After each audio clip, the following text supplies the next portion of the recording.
Bonjour et bienvenue sur Internet Créative. Donc aujourd'hui, ce n'est pas du tout une vidéo tuto que je vous propose de regarder, mais une interprétation que j'ai faite donc de collections de chez Samperia qui s'appelle Sœur Vagabond et Lady Vagabond.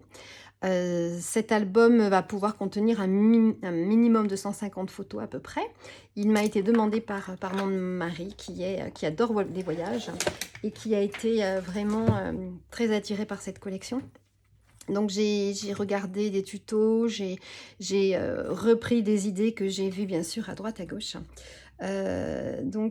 J'ai travaillé sur l'extérieur de ma couverture, donc de la feuille de riz, puisque dans cette collection, nous avons également des feuilles de riz assorties à nos papiers décoratifs. Alors ça, c'est une manie que j'ai lorsque je fais de gros albums. Je mets toujours donc sur la partie de gauche une pochette parce que je fais du journaling. Et pendant mon voyage, donc je me promène avec un petit livret dans lequel je note voilà, des petites anecdotes et puis nos différents circuits, enfin bon, tout ce qui me semble intéressant. Alors, dans cet album, donc voilà, tous les accessoires, les papiers de base sont de chez Stampin' Up, bien sûr. J'ai alterné une page de Sœur Vagabond et une page Lady Vagabond. Donc les pages Sœur Vagabond tournent plutôt autour du marron, qui est la couleur café de chez Stampin' Up, tandis que les pages consacrées à Lady Vagabond sont faites à partir de la couleur Piscine Party.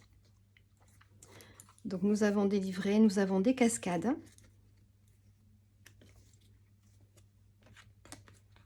Pour des petites photos ici.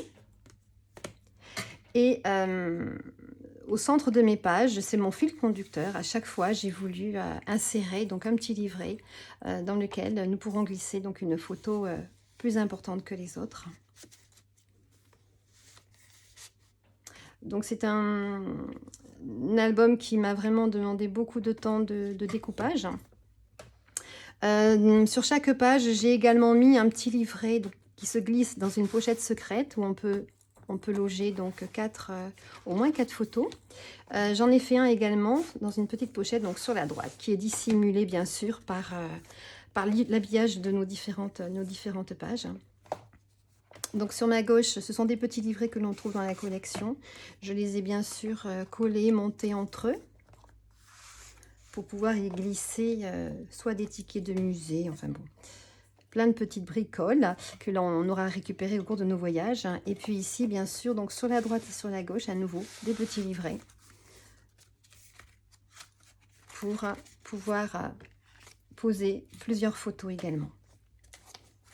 Donc maintenant, nous entamons donc une page qui est destinée à Lady Vagabond. Donc c'est pour ça qu'elle est en bleu. Donc là aussi, sur le devant et sur le côté et le dessus, j'ai glissé des petites pochettes pour y loger plusieurs photos. Ici également. Et je n'ai pas mis en scène encore les photos, donc certaines pages sont nues pour l'instant. Et au centre, on retrouve toujours mon fil conducteur, donc un petit livret pour mettre en scène une plus grande photo. J'ai également complété cet album avec des die cuts, comme vous voyez ici. Et celui-ci, par contre, c'est en bois, c'est un chipboard. Donc, pour réaliser la collection, j'ai utilisé 2 albums en 30-30, 2 albums en 20-20. Et puis également des papiers que j'ai trouvés assortis donc à la collection sur une autre collection de chez Stamparia, les voyages fantastiques. Donc j'ai pris quelques pages pour rajouter un peu de fantaisie donc dans cet album. Toujours des petites pochettes secrètes, comme on aime en mettre dans nos albums. Donc ici, c'est à nouveau bien sûr une autre cascade qui ferme complètement la page. Et pour arriver à ouvrir notre page, nous devons ainsi donc dérouler cette cascade comme ceci. Et ainsi, nous pouvons ouvrir cette page, toujours pareil, un livret au centre pour mettre en valeur une grande page, toujours en haut et en bas une pochette. Ici, c'est une cascade, tout simplement, plus traditionnelle. Voilà.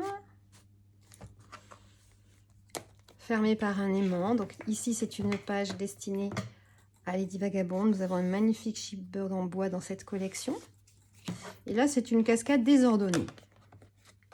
Voilà, que j'ai réalisé avec des chutes. Hein.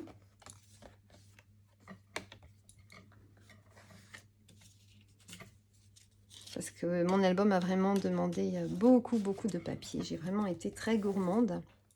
Et puis, bien sûr, de la même manière que pour les pages précédentes, j'ai donc à nouveau imaginé ici une mise en scène pour une photo plus grande. Une pochette toujours pareil en haut et sur ma droite. Et puis pour ma dernière page, donc nous avons bien sûr ici cette petite roue qui tourne. C'est vrai qu'avec cette collection, nous pouvons vraiment nous amuser. Des petites images à nouveau pour coller des photos. Et puis là, tout simplement, un effet pop-up parce que j'adore mettre un petit effet pop-up dans mes albums. Et puis, voilà, je me suis même amusée ici donc à poser des aiguilles en bois pour compléter cette page. Donc voilà, et puis j'ai aussi trouvé cette idée intéressante de pouvoir glisser comme ceci en fin d'album un dernier petit livret. J'ai protégé toutes mes images comme ceci avec du papier fenêtre donc de chez Stampin' Up. J'ai bien aimé parce que ça donne un effet glacé à nos images. Donc voilà, j'espère vous avoir donné de nouvelles idées. Et puis, je vous retrouve bientôt donc, pour une autre vidéo tuto. En attendant, prenez bien soin de vous. Et puis, je vous souhaite de belles aventures créatives. Au revoir.